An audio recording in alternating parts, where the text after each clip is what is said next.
सवावे अंतर तुमच्या गुणे, माझ्या हृदयाने माझ्या अंतकरणाने तुमच्या गुणाचे गुणानुवाद करावेत एवढी माझी इच्छा आहे. वाणी गुणानुवाद करत असते, वाणी कथन करत असते, वैष्णवाचं हृदय बोलत असते, नुसती वाणी बोलत नाही. लक्षात ठेवा. विठ्ठला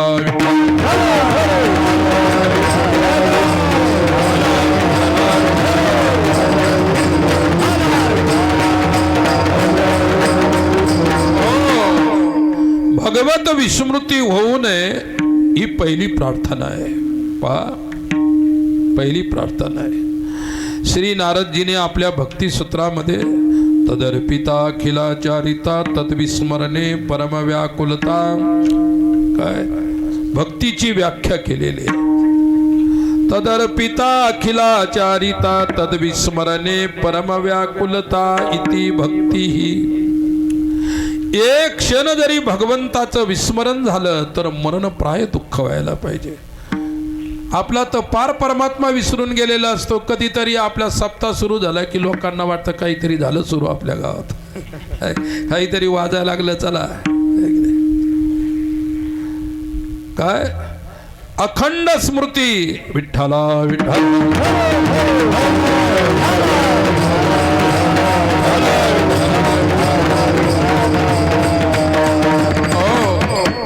चैतन्य महाप्रभूचे शिष्य होते सनातन गोस्वामी. रूप त्यांच्या भावाचं नाव होतं. रूप गोस्वामी आणि सनातन गोस्वामी दोघं भाऊ होते. स्मरण सांगतो, भगवत स्मरण. वृंदावनला गोकुळाला जी रमण रेती आहे, सनातन गोस्वामी रमण रेतीमध्ये राहायचे. बंगालच्या नवाबाकडे 350 ते 400 वर्षापूर्वी दोघं भाऊ बंगालच्या नवाबाचे महामंत्री होते. दोघांना 10 लाख रुपये त्यावेळी मिळायचे. किती लाख? एकदा चैतन्य महाप्रभूचं संकीर्तन त्यांनी ऐकलं, कीर्तन ऐकलं, आणि कीर्तन ऐकल्यानंतर दोघाही भावाला बरोबरच वैराग्य झालं. फक्त एक लक्षात ठेवा, तुम्हाला कोणाला होऊ देऊ नका, कारण घरी तुमचे वाट पाहतील घरचे लोक. विठ्ठला विठ्ठल.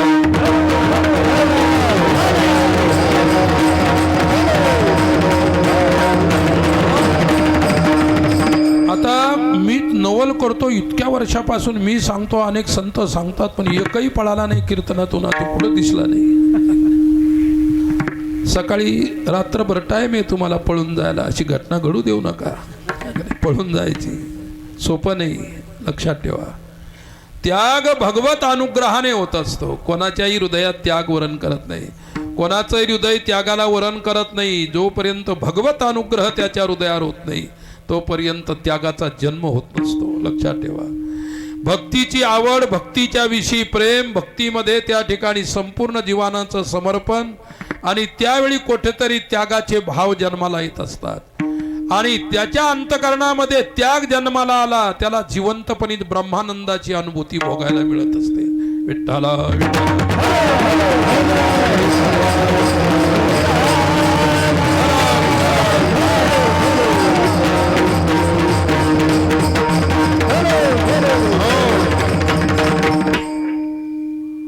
स्वामी विवेकानंदांनी एक वाक्य ऐकलं फक्त रामकृष्ण परमहंसाचं, जीवनात त्याग करून टाकला सर्वच. इतके श्रीमंत होते त्यांचं घरी, आणि त्यावेळी त्यांनी कलकत्ता युनिव्हर्सिटीमध्ये फिलॉसॉफीमध्ये MA केलेलं होतं.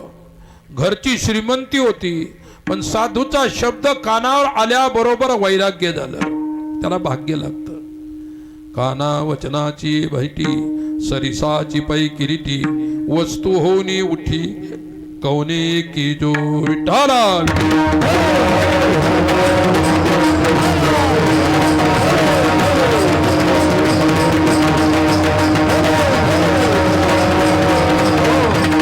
विवेक जागृत झाला म्हणजे वैराग्य जागृत होत असत.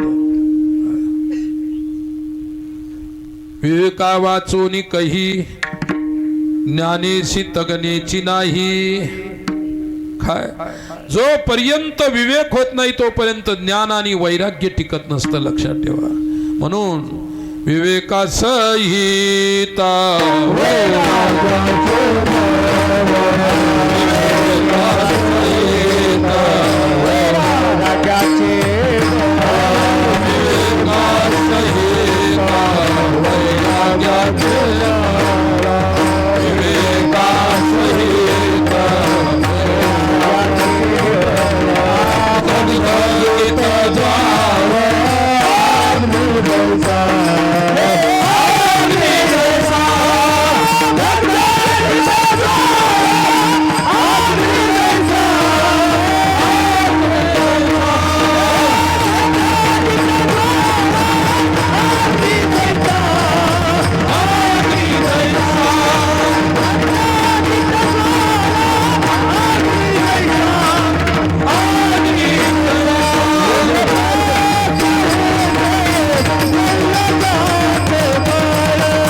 सहित वैराग्याचे बळ धगधगीत ज्वाळ अग्निदैसा.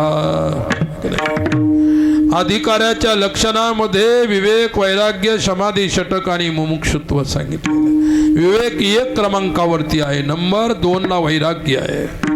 विचार असेल तर वैराग्य होते, विचार असेल तर वैराग्य टिकत असते, आणि विचार जर संपला तर वैराग्यही संपलं म्हणून समजा. मी तुम्हाला उदाहरण सांगत होतो. सनातन गोस्वामीला आणि रूप गोस्वामीला, दोघा भावांना 10 लाख वर्षाकाठी इतकी तनखा होती, इतके पैसे मिळायचे, एवढी श्रीमंती त्यांच्याकडे होती. पण एकदा चैतन्य महाप्रभूचं कीर्तन ऐकलं. काय? अरे, ज्याच्या आचरणामध्ये विवेक आणि वैराग्य मुरलेलं आहे त्याचं कीर्तन ऐकल्यानंतरच हृदयावरती काहीतरी साधकाचा परिणाम होत असतो. लक्षात ठेवा. नाहीतर बडबड करणारे अनेक लोक जगामध्ये आहेत, काही परिणाम नाही होत तुमच्यावर. शेकडो वर्षापासून तुम्ही ऐकत आहात ही कीर्तन, ही प्रवचन, ह्या कथा ऐकले, जैसे थे तैसेच आहेत, काहीच परिवर्तन नाही. एक माणूस म्हणाला, बाबाजी मी 108 कथा ऐकल्या. म्हणलं चपरा किती वेळा चोडल्या हे सांग मला अगोदर. तर म्हणजे 2दा-3दा झालं जीवनामध्ये सुरुवातीला. काही कथेला आल्यानंतर चपला चोरतात, येतातच कशाला पता नाही, कशाला सुधाराल तुम्ही. काय? जोपर्यंत तुमच्या अंतकरणावरती विचार बिंबणार नाही, विचार तुमचं हृदय ग्रहण करणार नाही, तोपर्यंत परिवर्तन होत नसतात. चैतन्य महाप्रभू महान संत, त्यांच्या वाणीतलं कीर्तन ऐकल्याबरोबर परिवर्तन झालं. दोघांनीही त्याच वेळी नोकरी सोडली. नवाबाने पुष्कळ आग्रह केला, पण नाही, जायचं म्हणजे जायचं. रात्रीच्या वेळी कीर्तन संपल्यानंतर चैतन्य महाप्रभूला भेटले. प्रभू, आम्हाला तुमच्यासारखं संकीर्तन परमार्थ करायचं आहे, आज्ञा करा. अरे बाबांनो, तुम्ही एवढी मोठी माणसं एकदम कसं काय टाकता, काहीतरी विचार करा. ते म्हणाले, विचार झालेलाच आहे, लक्षात ठेवा. विठ्ठला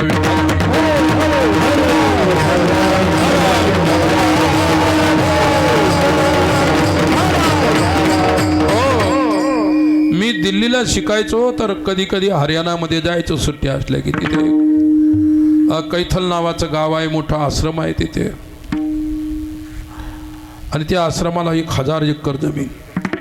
ते महात्माजी बाबाजी आम्ही दिल्लीला असताना त्या आश्रमात यायचे, परिचय झाला. ते म्हणले, विद्यार्थी येत जा तुला सुट्टी वगैरे आटल्यानंतर. त्यांचं खूप माझ्यावरती प्रेम होतं, ऐक नाही. आणि शेवटी पुढे प्रयागराजला कुंभ आल्यानंतर मी नेहमी जायचो. ते म्हणायचे, बघ तू आलेल्या कुंभामध्ये संन्यास दीक्षा घे आणि तुला मी माझ्या गादीवर बसवतो. पण ती गादी काही माझ्या भाग्यात नव्हती. काय? मी स्वतःहून ती गादी टाळली. त्यांनी मला खूप प्रयत्न केला, शोधलं कुंभामध्ये, पण मला ते मान्य नव्हतं. आपापला विचार असतो. काय? आणि ते 1000 एकर जमीन जर घेतली असती तर मी कोतळ्यात आलो असतो का? विठ्ठला विठ्ठला.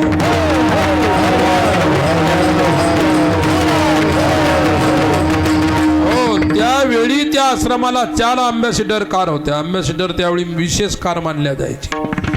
एक फियाट होती, 3 अँबॅसिडर कार होत्या. ऐश्वर्य होतं की नाही. परमार्थ ऐश्वर्यात होत नाही, परमार्थ त्यागात होत असतो, लक्षात ठेवा. जनक ऐश्वर्यात राहिले, पण ऐश्वर्यात राहून त्यांनी त्यागाला वेगळं केलं नाही आपल्या जीवनातून. ऐश्वर्यात राहान तुम्ही, ऐश्वर्य आल्यानंतर तुम्ही परमार्थाला आणि त्यागाला जर कमजोर सरलं, विसरले, तर तुमचं नुकसान होणार. काय तुम्ही त्यागाच्या सिंहासनावर असताना सुद्धा भोगी असणार तुम्ही. आणि भोगी व्यक्ती कधी परमार्थात आजपर्यंत यशस्वी झालेला नाही. भोग्यांना कधी परमार्थ मिळाला नाही. विठ्ठला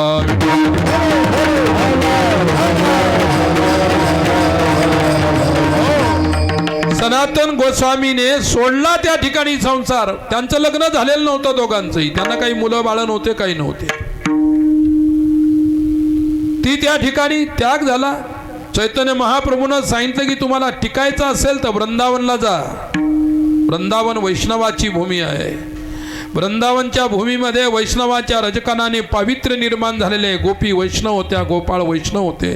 भगवंत ज्या भूमीच्या मातीमध्ये नांदला ती पवित्र रज आहे, तिथे जर गेले तर तुमचं कल्याण होईल. त्या दोघांनी सर्वस्वाचा त्याग करून वृंदावनला आले. सनातन गोस्वामी रमण रीतीमध्ये राहू लागले आणि रूप गोस्वामी मथुरेला राहू लागले. मथुरेच्या विश्राम घाटावरती एक आश्रम होता. त्या आश्रमात राहत असताना ते महंत झाले त्या आश्रमाचे.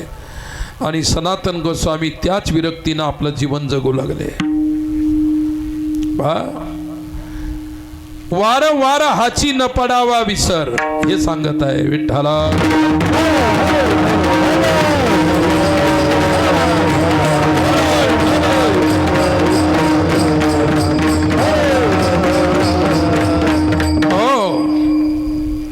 परिस्थिती अशी आहे की जो त्याग आहे भगवत भक्ताला भगवत अनुग्रहाने प्राप्त होत असतो. संत डोंगरेजी महाराज सांगायचे नेहमी. काय उच्च कोटीचे संत होते, सत्पुरुष होते. काय भैया त्याग तो भगवत अनुग्रह से ही प्राप्त होता है. यदि त्यागी बनना चाहो तो भगवान का अनुग्रह पहले प्राप्त करे, बाद में तुम त्यागी हो सकते हो. क्या भोगी होण्यासाठी कोणती साधना करावी लागत नाही, पण त्यागासाठी मात्र साधना करावी लागत असते. साधना पचवावी लागत असते. काय झालं, सनातन गोस्वामी त्या रमण रेतीमध्ये राहायचे आणि रमण रेतीमध्ये राहत असताना ते इतके भावविभोर व्हायचे की त्यांना अन्न पाणी सुद्धा ध्यान नाही राहायचं. काय असो ऐसा कोठे आठवची नाही, देहीच विदेही भोगू दशा. या दशेमध्ये राहायचे. 4-4 दिवस अन्न नाही, 2-2 दिवस पाणी नाही, तसेच पडून राहायचे. आज या वृक्षाखाली, उद्या त्या वृक्षाखाली. मी जर एकाच वृक्षाखाली अनेक दिवस राहू लागलो तर मला अहंकार होईल की हा वृक्ष माझा आहे, हा वृक्ष माझा आहे. अरे तुम्ही जर कीर्तनात बसले ना तर शेजाऱ्याला चिमटे घेता, कारण ते तुमच्या जागेवर बसलेलं असतं. येऊन कालची तुमची जागा असते. कालची काल मी या जागेवर बसलो तर आज माझी जागा घेतली. जागा याची नाही, चिमटे घेणाराची सुद्धा नाही. पण झगडा विनाकारण. जागा तुमची आहे का? आता इथं बसले तुमची जागा आहे का? पण तुम्हाला शेजारी बसलेला सहन होत नाही. अरे जागा कोणाची? तसा संसार तुमचा नाही, तुम्ही संसाराचे नाहीत. तुम्ही संसाराचा अहंकार धरलेला आहे म्हणून तुमचा संसार आहे. त्या लोकांनी संसार सोडला. विठ्ठला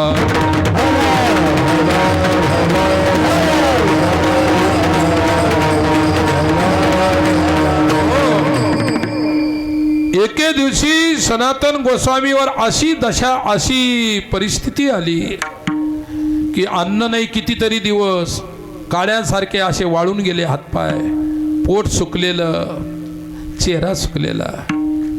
वाणीतून फक्त कृष्ण कृष्ण कृष्ण कृष्ण. त्या ठिकाणी अखंड अहोरात्र कृष्ण विष्णू हरी गोविंद या नामाचे निखिल प्रबंध. माझी आर्चर्चा दंडगाती, माझी आत्मचर्चा विशद दंडगाती. विठ्ठला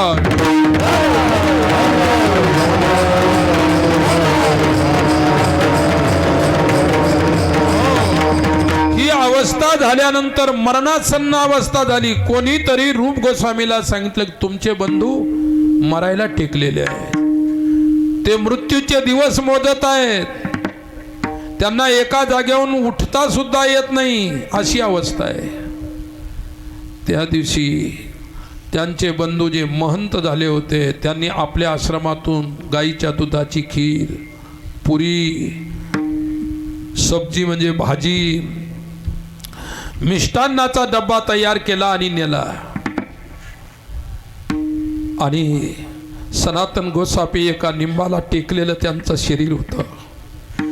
फक्त श्वासातून एकच फक्त शब्द ऐकू यायचा, कृष्ण. बस कृष्ण कृष्ण कृष्ण, एकच शब्द, विठ्ठला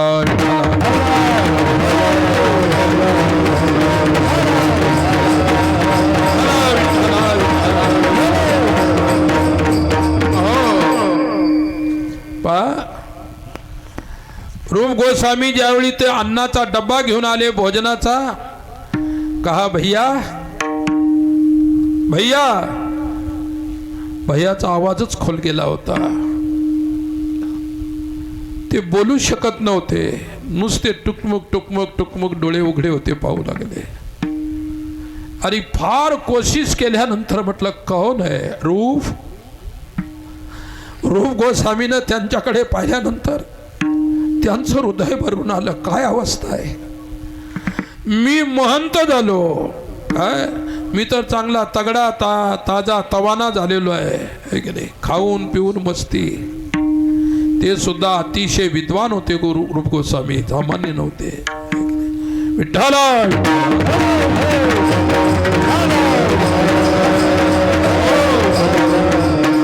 अरे महंत होणं, मंडलेश्वर होणं, एखादा जगद्गुरु होणं सोपं आहे, पण साधू होणं अवघड आहे, लक्षात ठेवा. विठ्ठला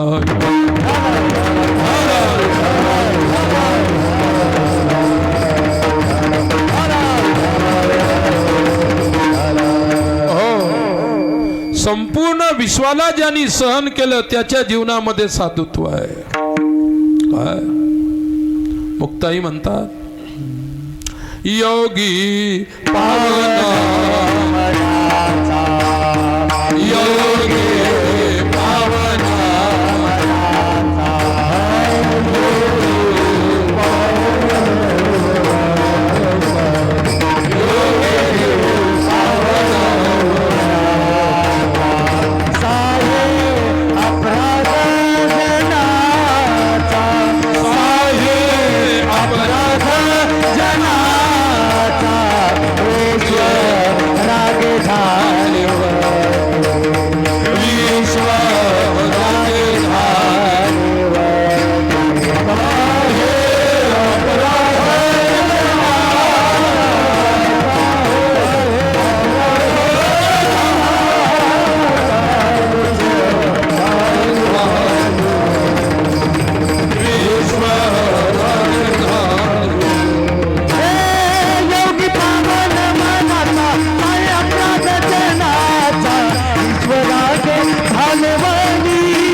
पावन मनाचा साहे अपराध जनाचा ईश्वराके झाले वनी संती सुखे व्हावे जग पचवावं लागतं, जगाला सहन करावं लागतं, त्यावेळी कुठेतरी साधुत्व आपल्या जीवनामध्ये येत असतं. काय सर्वात अवघड साधू होणं आहे, लक्षात ठेवा. संसारी तर तुम्ही कर्मानुसार होतच असता, परंतु तुमच्या कर्मानुसार होणाऱ्या संसारातूनच तुम्हाला साधू व्हायचं आहे. रूप गोस्वामीनं भोजन समोर ठेवलं, कहा भैया क्या तबीयत कर दी आपने, आपके लिए मैंने भोजन लाया है. त्यांनी हळूच विचारलं, त्यांचा आवाज निघत नव्हता, कौन है? रूप. बोले हाँ भैया मैं हूँ. रूप रूप तुम हो, क्या लाए हो? बोले खीर लाए हो, पूरी लाए हो, सब्जी लाया हो, क्या गुलाब जामुन लाया हो, सब कुछ लाया हो। कहा मेरे लाल मेरे भैया, ये तुम्हारा अन्न मेरे त्याग में विक्षेप कर सकता है, ऐसा भोजन मैं नहीं कर सकता हूं, क्षमा कर मुझे भाई, मुझे क्षमा कर, ऐसा भोजन करने से भजन नहीं हो सकता। विठ्ठला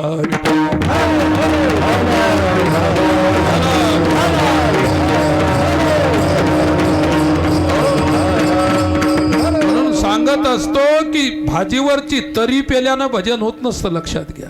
तमोगुण वाढत असतो, तमोगुणात भजन होत नाही, रजोगुणात भजन होत नाही, भजन सत्वगुणात होत असतं, सत्वगुणात भजन होत असतं। विठ्ठला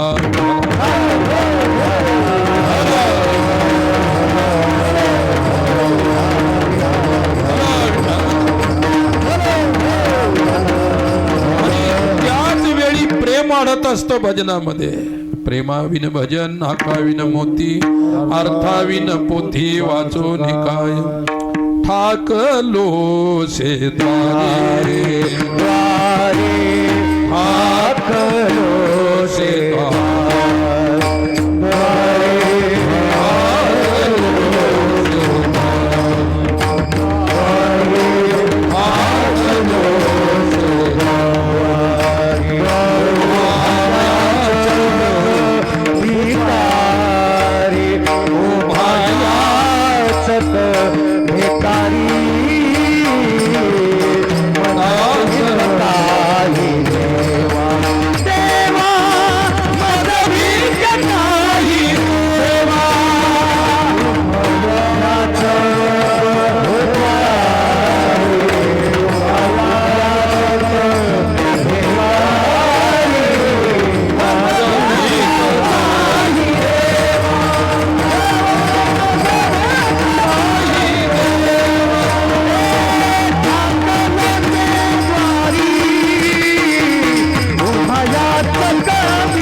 ठाकलो से द्वारी उभा याचक भिकारी, मज भीक काही देवा, प्रेम भातुके पाठवा। प्रेमाचा प्रसाद काय? अरे अखंड त्या ठिकाणी अखंड स्मृतीचा अभ्यास केल्यानंतर सनातन गोस्वामी सारखी स्मृती जागृत होईल। महंत असणाऱ्या रूप गोस्वामीनं ज्यावेळी भोजन मांडलं आणि त्यांनी सांगितलं, तू आणलं माझ्यावरती उपकार करत आहेस, परंतु तुझ्या उपकारातून माझं भजन जर बिघडत असेल तर असं भोजन मला आणत जाऊ नकोस। काय मला त्या वृक्षांचा झाड पाला खाऊन मला भजन करायचं आहे, खाऊन या पाला आळवितो विठ्ठला विठ्ठला।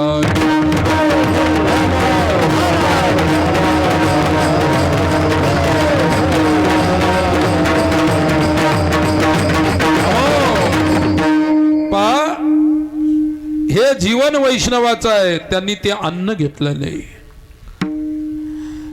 त्यांच्या आचरणाला पाहून महंत झालेल्या रूप गोस्वामींना वैराग्य झालं आणि त्यांनी त्यांच्या चरणावर महंती वाहून दिली। काय पुन्हा कोण्याही आश्रमाच्या गादीवर बसणार नाही। काय गादीवर बसा, त्या गादीचा अभिमान, त्या आसनाचा अभिमान, बऱ्याच भानगडी आहेत, फार अवघड आहे, लक्षात ठेवा। आणि म्हणून सावध राहिलं पाहिजे। आमचे किसन मामा म्हणत असतात सकाळी सकाळी सावधतेची भजनं, खूप 2-3 भजनं आहेत त्यांचे, नंतर पिंगळा असतो। काय विठ्ठला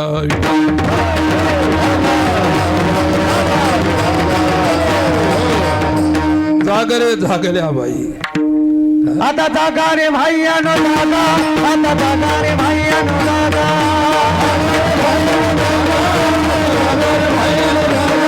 आता जागा रे भाईयानो जागा, आता जागा रे भाईयानो जागा,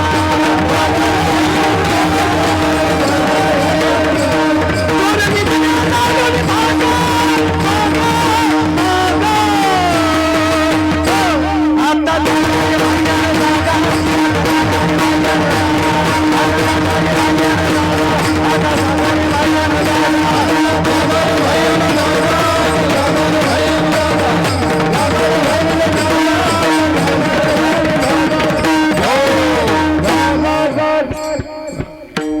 आता जागा रे भाईयानो जागा. संत तुम्हाला आम्हाला जागा करतात है की नाही. आणि संतांची दिलेली जागृती आहे. जगजोगी जगजोगी जाग जाग बोलती, जागता जगदेव राखा काही. काय हे जाग करतात सकाळी सकाळी, तुम्ही मस्त झोपता. एका गावात आम्ही काकडा म्हणायचो, फार वर्षापूर्वीची गोष्ट आहे ती. सप्ताह असायचा. काय म्हणे महाराज एखादा अर्धा घंटा लांब होत जा, इतकी छान झोप येते तुम्ही म्हणतात त्यावेळेस. काकडा काकडा काय असतो, काकडा हा मधुर स्वरामध्ये असतो. काकड्याचा स्वर उंच नाही, लक्षात ठेवा. काकडा जास्तीत जास्त त्या ठिकाणी काळी एकच्या वरी जाऊ द्यायचा नाही. किसन मामा ज्यांचं जास्त उंच काकडा म्हणत नसतात. जास्त उंच म्हटल्यानंतर त्या ठिकाणी तो भगवंताला जागा करण्यासाठी काकडा असतो है की नाही. पण तुमचे आकडे काही जात नाहीत अजून. ते त्याच्यापेक्षा उंच आणि ते त्याच्यापेक्षा उंच. गळा तुटायला येतो काही काहीचा है की नाही. देवच पळून जायचा तुमचा काकडा ऐकून. म्हणून काकडा करायचा असेल अति त्या ठिकाणी सहज स्वरामध्ये करायचा. सकाळची मधुरवाणी है की नाही. मामाचा आवाज खूप छान आहे. ते ज्या स्वरामध्ये म्हणतात तो खूप छान स्वर आहे. विठ्ठला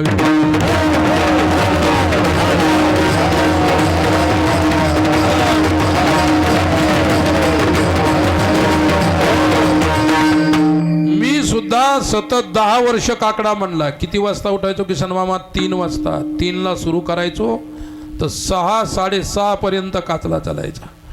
आता इकडं 2-4 महिन्यापूर्वी गेलो होतो एका ठिकाणी कीर्तन करायला, तर 7 वाजता काकडा सुरू झाला होता आणि 8 वाजता बाया नाचू लागल्या गवळणीवर. म्हणलं कोणता काकडा आहे 7 7:30ला सुरू झालेला आहे की नाही. त्याला काकडा नाही म्हणत. विठ्ठला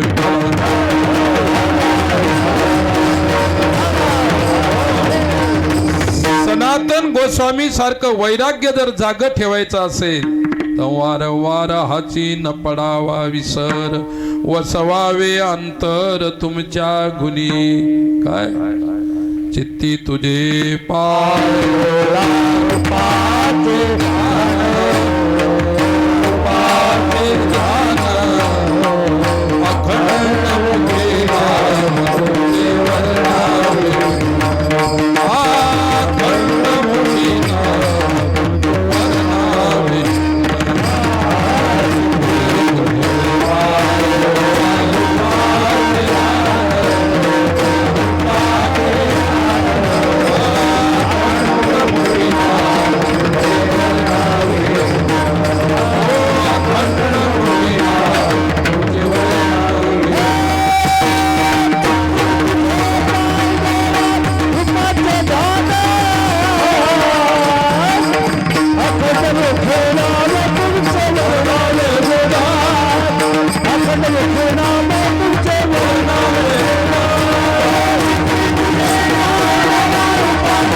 चित्ती तुझे पाय डोळा रूपाचे ध्यान, अखंड मुखी नाम तुमचे वर्णावे गुण.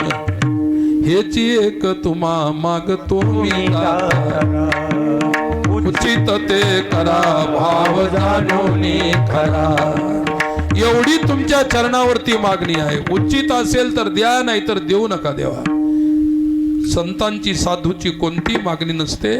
काय अरे तुला काही जरी मागितलं तर तू समर्थ आहे. काही जरी इच्छा केली दुसऱ्या चरणात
इच्छेचा ये दाता तू एक समर्था आगा कृपावंता माय बापा भक्त जो जी इच्छा करेल त्या इच्छेला पूर्ण करणारा तो समर्थ दाता आहे काय समर्थ आहेस दान देण्यामध्ये दोनच जण समर्थ आहेत एक संत दुसरा भगवंत काय एखाद्या वेळी भगवंत तरी कमी पडेल पण साधू कधीच कमी पडत नाही दान देण्यामध्ये साधू सर्वस्वाचं दान करत असतो लक्षात ठेवा म्हणून भगवंताला प्रिय असतो राजा बलीला ज्यावेळी वामनाने मागितलं जे मागितलं त्याच्यामध्ये बली कमी पडला नाही परंतु बळीनं जे वामनाला मागितलं वामन देऊ शकला नाही देव दातृत्वामध्ये कमी पडला पण साधू दातृत्वामध्ये कमी नाही पडला म्हणून साधू सारखा दाता जगात कोणीच नाही संत उदर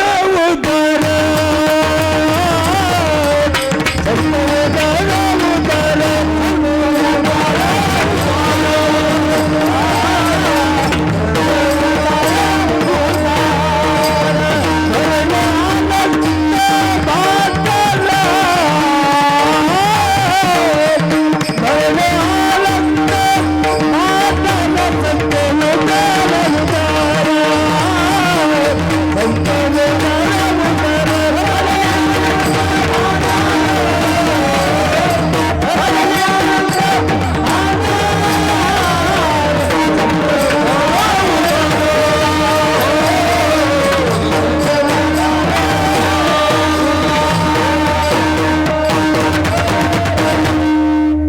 संत उदार उदार भरले अनंत भांडार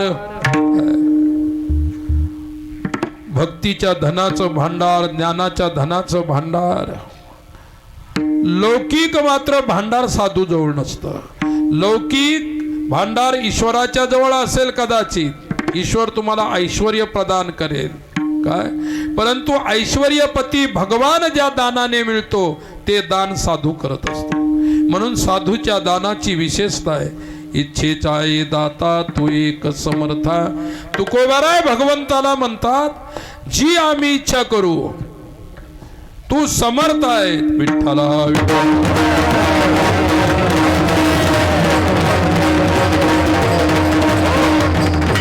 तुका म्हणे आम्ही जी जी इच्छा करू ते ते कल्पतरू पुरवीत परमेश्वरा तू कल्पतरू आहे कल्पिलेल्या वस्तूला जो देत असतो त्याला कल्पतरू म्हणतात कल्पतरू सारखा तू उदार आहे परंतु तुझ्यापेक्षाही या संताचे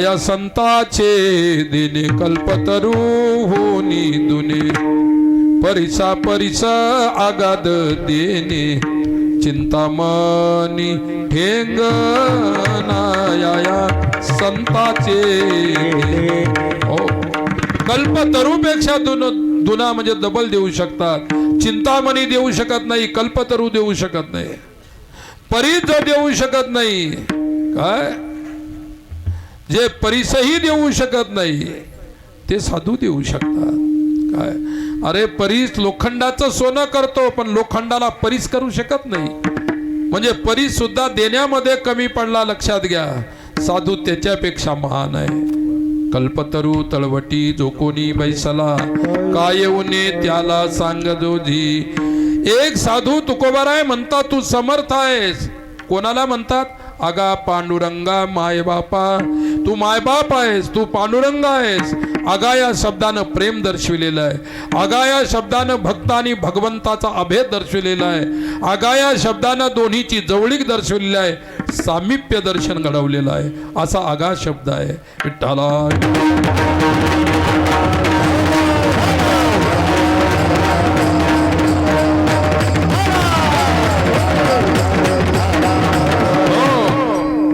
म्हणून म्हटलेलं आहे समर्पण मोठं आहे. वैष्णव का मोठा आहे? समर्पण मोठं आहे. भगवंत समर्थ आहे आणि ते समर्थपणे तो देणार आहे. परंतु प्रत्येकाला घेण्याची ओढ असते. देणारे कमी असतात, घेणारे जास्त असतात. आता मी इथं एकटा द्यायला लागलो जे काही तुम्हाला, तुम्ही घेणारे किती लोक आहेत पहा, आहे की नाही?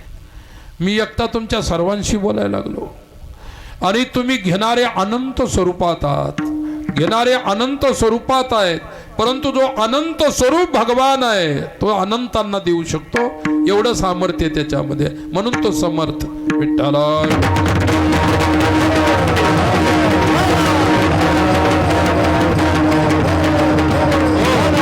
आणि तुम्ही आम्ही भिकारी नुसते मागण्यासाठीच, है की नाही? तिसऱ्या चरणात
मन त्या परी चिंतन चरणांचे.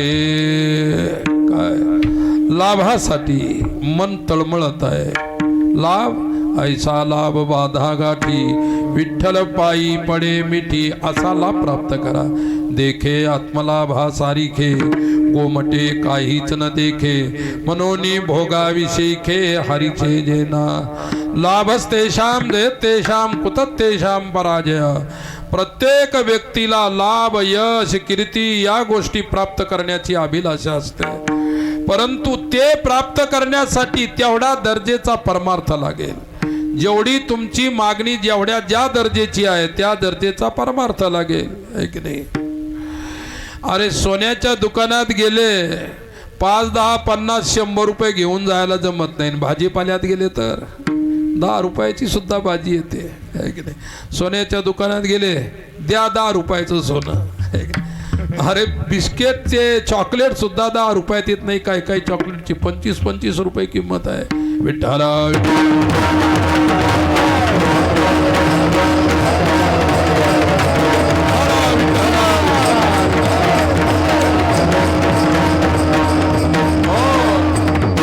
एकदा आम्ही तीर्थयात्रेला गेलो हिमालयामध्ये आणि मग लोकांनी कोणी चिवडा, कोणी लाडू, कोणी काही, कोणी चॉकलेट, है की नाही?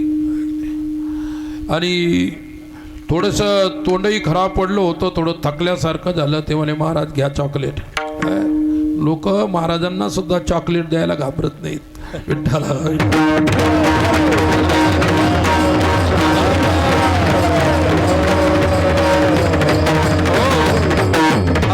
प्रत्येक व्यवहार चॉकलेटवर आलेला आहे. आहे की नाही? परमार्थ असेल, संसार असेल, राजनीती असेल, चॉकलेट दिले की माणसं तयार होतात, आहे की नाही? म्हणतात कस काय हो, ते इकडं होते तिकडे कस काय गेले, म्हणले चॉकलेट दिलं. विठ्ठला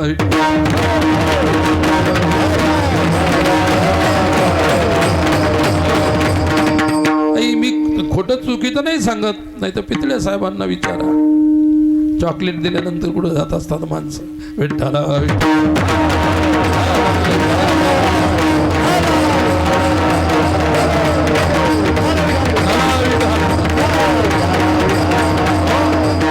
त्या विचारानं प्रेमानं दिलं मला चॉकलेट.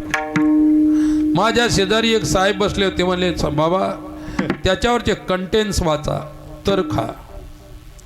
काय त्याच्यावरची मी कंटेन्स वाचले, मला इंग्रजी येते काय, मी कंटेन्स त्याच्यावरती वाचल्यानंतर ते त्या ठिकाणी नॉनव्हेज चॉकलेट होतं, त्याच्यामध्ये नॉनव्हेज यूज केलेलं होतं काय.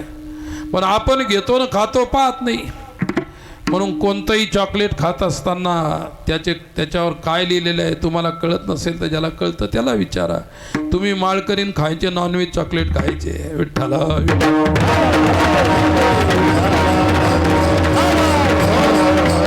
मी म्हटलं मूर्खा, म्हटलं मला नॉनव्हेजचे चॉकलेट खाऊ घालतो काय, आणले का ज्याला तीर्थयात्रेला ते म्हणे मला माहीतच नसतं हे असं असतं. त्याला फक्त खायचंच माहीत असतं, काय खायचं हे बऱ्याच लोकांना माहीत नाही बरं का. आणि म्हणून परमार्थ खायचा शिकवतो, प्यायचा शिकवतो, काय काय करायचं शिकवतो, आहे की नाही? तुम्ही म्हणाल दारू प्यायचं शिकवतो का परमार्थ? तुम्ही काय कमी साधारण लोक नाही काय.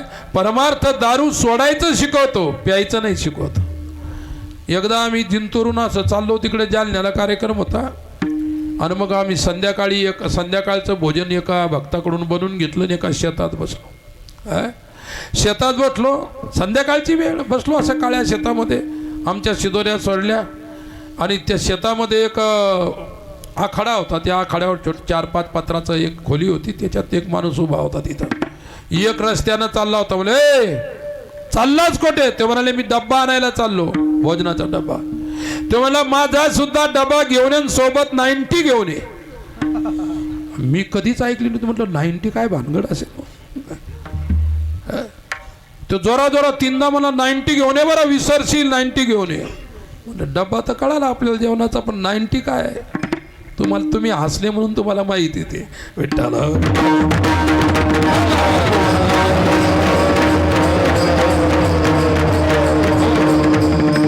आणि आमच्याबरोबर ते लहान पोरं, त्यांनाही काही 90 माहीत नव्हती, आहे की नाही? आणि मग एक माणूस होता मोठा ड्रायव्हर, तो एक मनुष्य होता आमच्यासोबत. म्हटलं का रे 90 काय असते? ते म्हणले 90 दारू असते. म्हणले बाबा असं का? म्हटलं ती भोजनाबरोबर प्यायची असते काय, आहे की नाही? तुम्हाला माहिती आहे भोजनाबरोबर प्यायची का अगोदर प्यायची का नंतर प्यायची, आहे की नाही? परेशान आहे तुम्ही चिवडे खाऊन 90 पिऊन, आहे की नाही? पहिलं ते चिवडा कुठून तरी घेऊन जावं लागत, त्या दारूजवळच चिवडा मिळतो. तुम्हाला कसं काय माहीत? त्याच्या पुढूनच आम्हाला रोज फिरावं लागतं इकडं तिकडं कार्यक्रमाला, आहे की नाही? चिवड्याचं दुकान इकडून. मीच विचारलं, मला चिवड्याचे दुकानं कशाला लावले इथं? मला माहीत नव्हतं दारू प्यायच्या अगोदर चिवडा खावा लागतं म्हणून. विठ्ठला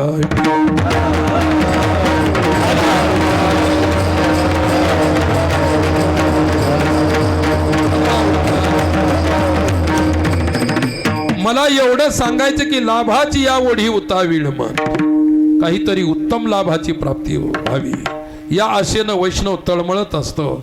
आणि तो लाभ होण्यासाठी तेवढ्या दर्जाचं चिंतन करावं लागत असतं, हे की नाही? ज्या ठिकाणी आपण जातो तिथे आपला दर्जा पाहिला जातो. तुम्हाला नोकरी जरी लागायची असेल तिथे दर्जा लिहिलेला असतो, असं शिक्षण पाहिजे, हे पाहिजे, ते पाहिजे, हे की नाही? त्यावेळी तुम्हाला अर्ज भरता येतो, फॉर्म भरता येतो, नंतर सर्व काही. तसा उत्तम लाभ हा परमार्थ आहे.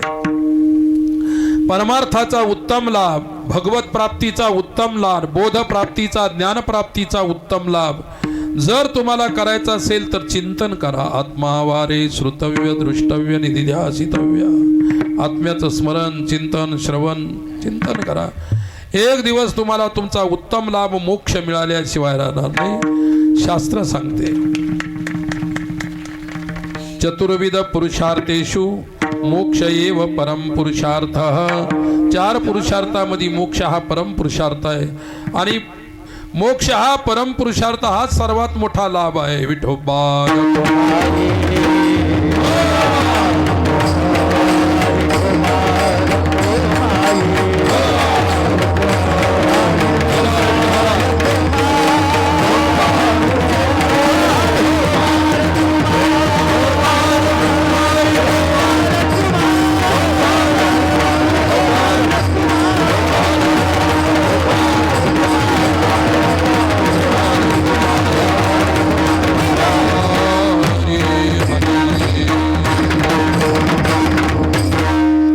तुका म्हणे जीवी जीवन ओलावा, पांडुरंगे द्यावा शीघ्राता.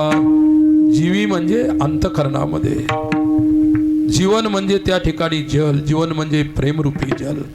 भक्तीच्या प्रेमाचा ओलावा माझ्या अंतःकरणामध्ये निर्माण कर परमेश्वरा. पांडुरंगा तो ओलावा शीघ्र माझ्या अंतःकरणामध्ये यावा. भक्तीची प्राप्ती, साधनेची प्राप्ती मला शीघ्र व्हावी. साधनेची प्राप्ती झाल्यानंतर साध्य मिळेल.